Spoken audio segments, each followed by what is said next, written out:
In the quietest stretch of the night, when the world finally loosens its grip on movement and the human mind begins to slow into something softer and heavier, it becomes possible to feel history rather than simply remember it.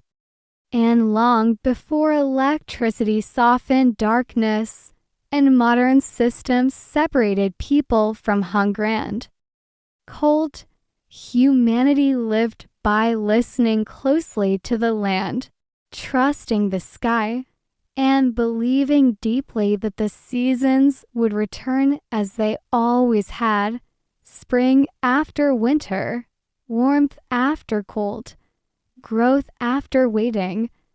And when that rhythm failed, fear did not arrive screaming or sudden.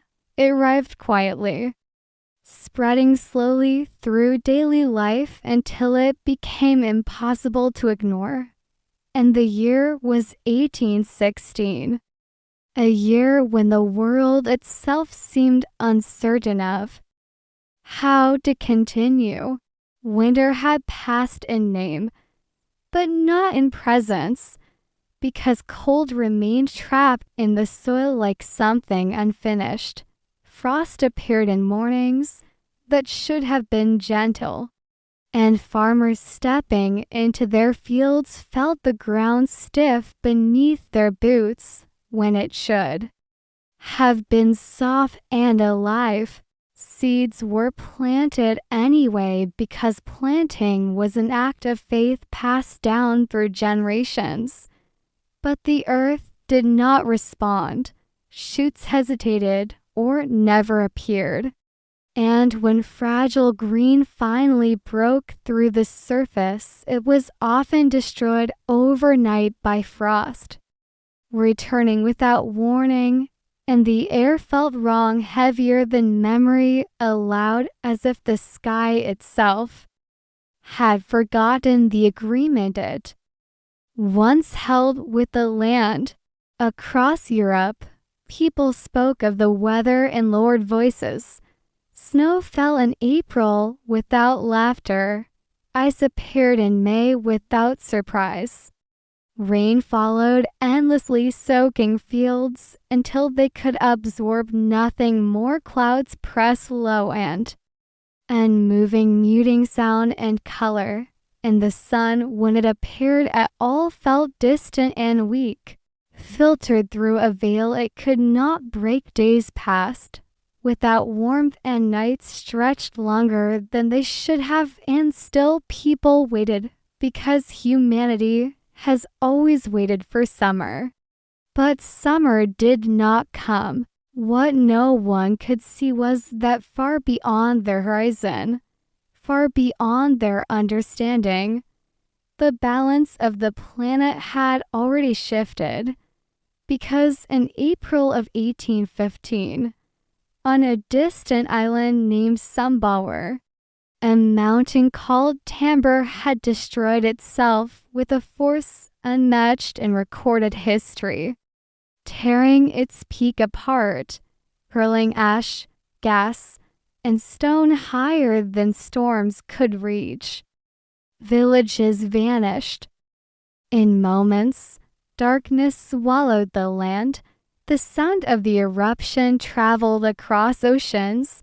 Tens of thousands of lives ended quickly. But the most powerful effect of that eruption moved silently. Ash and sulfur climbed into the upper atmosphere and spread slowly around the globe, forming a thin, invisible shroud that reflected sunlight away from Earth, cooling the planet without announcement or mercy. And by 1816, humanity began to feel the consequences. In Switzerland, relentless rain fell over Lake Geneva. Cold winds swept across its surface day and night. People remained indoors, listening to storms that never seemed to pass. Isolation shaped thought. Darkness encouraged imagination. and the persistent gloom seeped into everything. In Germany and France, grain fields drowned. Vineyards failed. Rivers flooded land already ruined by cold. Bread grew scarce. Prices rose beyond reach. Hunger entered homes quietly, first as worry and then as reality. Parents reduced their portions so children could eat. Children learned the dull ache of an empty stomach. In Ireland, despair spread as harvests failed. And in Britain, crowds gathered demanding food from governments that had no answers and little supply. Algiers guarded granaries not from enemies, but from starving citizens. And across the Atlantic, North America suffered the same confusion. New England experienced snowfall in June. Frost returned again and again, killing crops repeatedly. Cornfields turned black overnight. Farmers replanted until seed was gone. Livestock were slaughtered early because there was nothing to feed them. Families packed what they could carry and left their land behind, traveling west not in hope, but necessity. Roads filled with slow, quiet movement as wagons creaked through a landscape stripped of promise. At night, homes grew silent, candles burned low, conversation softened. Fear lived in whispers. Prayers were spoken quietly beside sleeping children. Simple prayers asking for warmth, for food, for the sun to return. Many believed the end of the world was near. Others believed God was testing humanity. Some believed nature itself had turned away, and the sky offered no comfort. Sunsets burned with unnatural reds and deep oranges caused by volcanic particles scattering light. High above, beautiful yet unsettling. People stared upward, unsure whether they were witnessing a warning or a sign. Painters captured these skies without understanding their cause, and knowingly preserving the visual memory of a global disaster that science would explain only decades later. And as the months passed, hope thinned. July felt like early spring. August carried the chill of autumn. Leaves fell not as a transition, but as confirmation that summer had been lost entirely. Winter returned early and harsh hunger weakened. Bodies cold lowered resistance. Disease followed quietly. Typhus spread fastest among the poor and malnourished. Graveyards filled. Church bells rang more often. Death became familiar, not dramatic, but constant, and yet humanity did not vanish. Communities adapted. People shared what little they had. New methods of food preservation emerged. Migration reshaped entire regions. Families endured loss.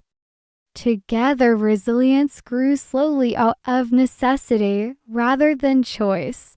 And years later, understanding followed as scientists began to connect volcanic eruptions with global climate. The year without a summer became a lesson written not in textbooks, but in memory, passed quietly from voice to voice, generation to generation. Those who lived through it never forgot the silence of birds, the empty skies, the cold that refused to leave. They remembered a year when nature spoke softly but firmly, reminding humanity of its fragility.